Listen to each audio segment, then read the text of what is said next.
Time 210. This is week 49. It's on time. Today's Tuesday. The topic this week is trans kids and how we feel about that and how young is too young. I guess I'm going to reference the 2020 episode with Barbara Walters, like a few other people have done, and say that's a really good documentary. What I can tell you, how I feel about trans kids, I'll just tell you from my perspective, from the perspective of being a potential parent, of what I would do, I guess, if my kid was trans, because that's all I can give. I don't think legally we should set an age. I do think that it probably wouldn't be a bad idea to require a psychiatrist to sign off when a kid is a certain age, just to make sure they know what they're getting themselves into and that it's not something that they're going to regret later on.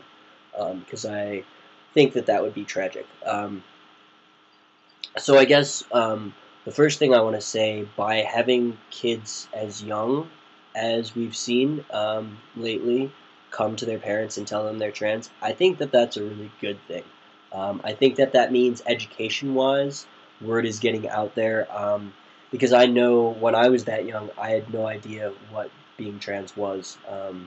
So if somebody asked me, do you feel like a boy, do you feel like a girl, I don't know what my response would have been. I don't know if I would have replied honestly, because I didn't know at that point in time I felt like a boy, or whether I would have lied and said I felt like a girl just to keep people happy.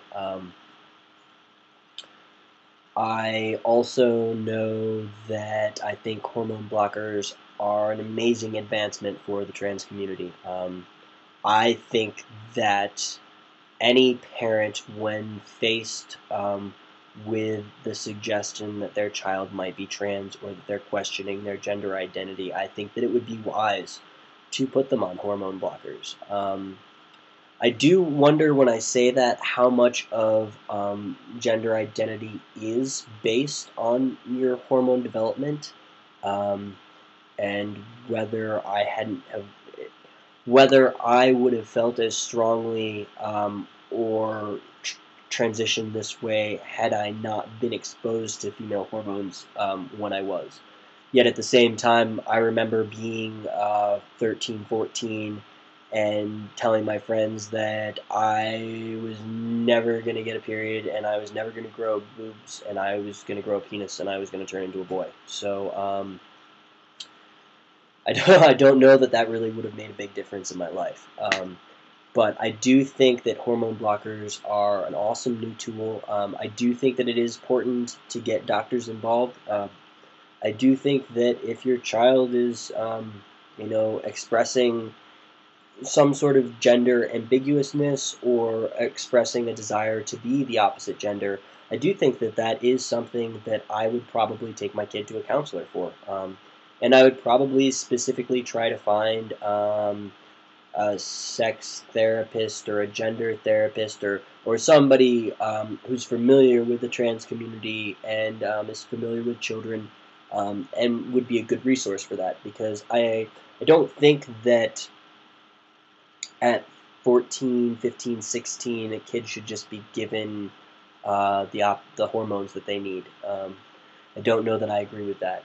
I think that hormone blockers are really important because it prevents them from going through puberty and can prevent a lot of the anger and emotional imbalance and depression and all sorts of, the serious dysphoria and stuff that come with that. And I think that is really important.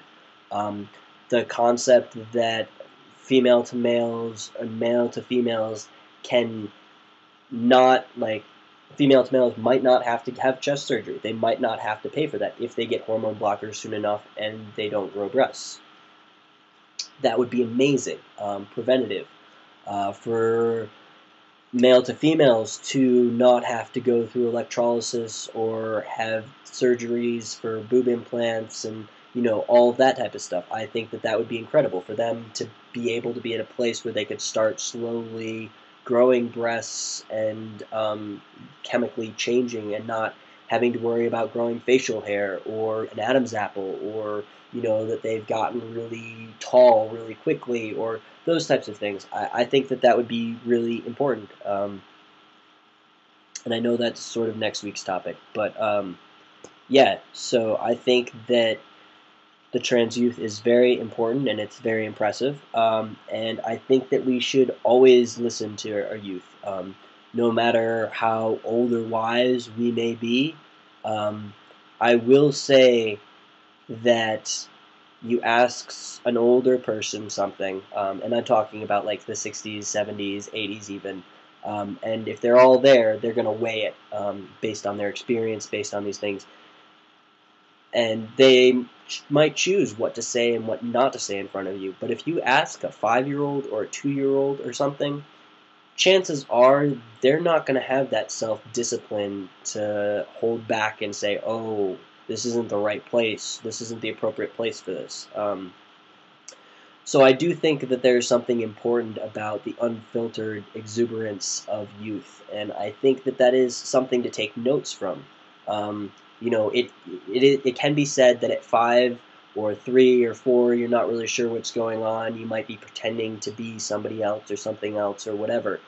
And I'm not saying that we should just jump to the conclusion that this kid is trans, but you know, if they're dressing up, if they're a little girl biologically and they're dressing up like a guy or a boy, and they're playing with masculine toys every day, and it's not just, oh, I'm going to be the father in this house thing, and then I'm going to be, wear my dress and blah, blah, blah, blah, blah. I think that it's something we need to, look into further. And I hope that if any parents, or young trans guys watch these videos, that that's something that you'll keep in mind, is to listen to yourself, but at the same time, you know be aware of the choices that you might be making for your future.